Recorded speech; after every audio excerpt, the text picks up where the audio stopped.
اور جو fourth schedule ہے اس میں BYC کے مرکزی ذمہ داران صبغت اللہ شاہ جی کا نام ڈالا گیا ہے. ہماری فیملیز کو ٹارگٹ کیا گیا ہے. جیسے میرے فیملی میں میرے بھائی کا نام ڈالا گیا ہے فورتھ شیڈول میں، صرف اور صرف تنگ کرنے کے لیے کہ آپ جس طریقے کار سے ہمارے ماسز کو ڈیل کر رہے ہو، دس از ناٹ دا وے. آپ نے صرف ہم سے ہماری زمین نہیں چھینی ہے، آپ نے ہمارے وسائل نہیں چھینی ہے، آپ نے ہم سے ہمارا انسانیت چھینی. اب بیڈا ایکٹ ہے. بیڈا ایکٹ کیا ہے؟ 1500 وہ ملازمین جو آپ کی حکومت کو چلا رہے ہیں. پاکستان میں فورتھ شیڈول میں آپ لوگوں کے ساتھ گوادر میں راجی مچی میں یہ معاہدہ ہو گیا تھا کہ ہم آپ کو ہراساں نہیں کریں گے، آپ کے کارکنان کو جو ہے وہ ہم تنگ نہیں کریں گے. اس کے باوجود فورتھ شیڈول میں آپ کے کارکنان کے یا جو آپ لوگوں کے ساتھ راجی مچی میں شریک تھے ان کے نام فورتھ شیڈول میں آ گئے ہیں. یہ کیوں کیا گیا؟ دیکھیے یہ وہ انتقامی کارروائی ہے اور یہ ایک انکمپیٹنسی بھی ہے، کیونکہ جب ہم بیٹھے تھے صوبائی اسمبلی کے وزراء کے ساتھ بیٹھے تھے اور انہوں نے یہ میک شور کرایا تھا. اور سب سے بڑی بات، فورتھ شیڈول سے پہلے جو انہوں نے ایک نوٹیفیکیشن جاری کیا تھا کہ راجی مچی کے دوران تمام FIR کواش ہو چکے ہیں، وہ اس نوٹس کی کوئی ویلیو نہیں ہے سیشن کورٹس میں. اور وہی جو پارٹیسپینٹس ہیں جن کے خلاف FIR کیا گیا تھا، مسنگ پرسنس فیملیز، ان کو اریسٹ وارنٹ جاری ہو رہے ہیں. تو یہ ان کی انکمپیٹنسی ہے. اور جو گوادر میں جو نیگوسیشنز ہوئے تھے وہ بالکل ان کی طرف سے ہی ختم ہو چکے ہیں.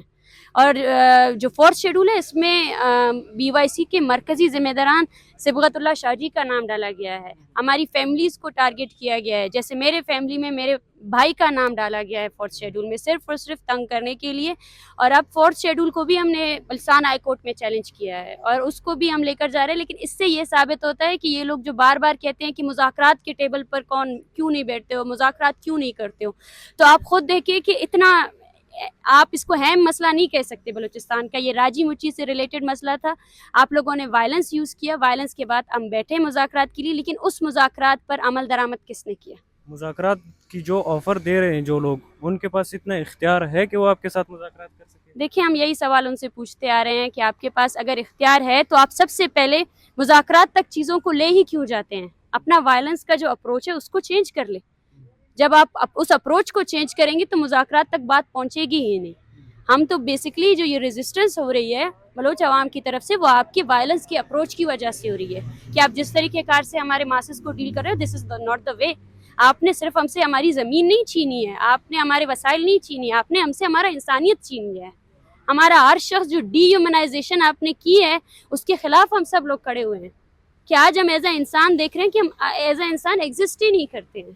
جس طریقے کار سے آپ نے جو ایک ریسزم لگائی ہوئی ہے کہ ایک بلوچ کو اس کی آئیڈینٹی کی بنیاد پر اس کی آئیڈیالوجی کو آپ بالکل سائڈ کر دیں. اب بیڈا ایکٹ ہے. بیڈا ایکٹ کیا ہے؟ 1500 وہ ملازمین جو آپ کی حکومت کو چلا رہے ہیں، جو سیکریٹریٹ کو چلا سنا رہے ہے کہ ہیں. SHO کا نام بھی تھا ان میں جو خود جا کے وہاں پہ تاڑے جی بالکل. اور فورتھ شیڈول میں بھی ایسے لوگ ہیں. تو جو آپ کی انسٹیٹیوشنز کو چلا رہے ہیں، بلوچ نام ہونے کی وجہ سے آپ نے ان کو بھی ٹارگٹ کیا ہے.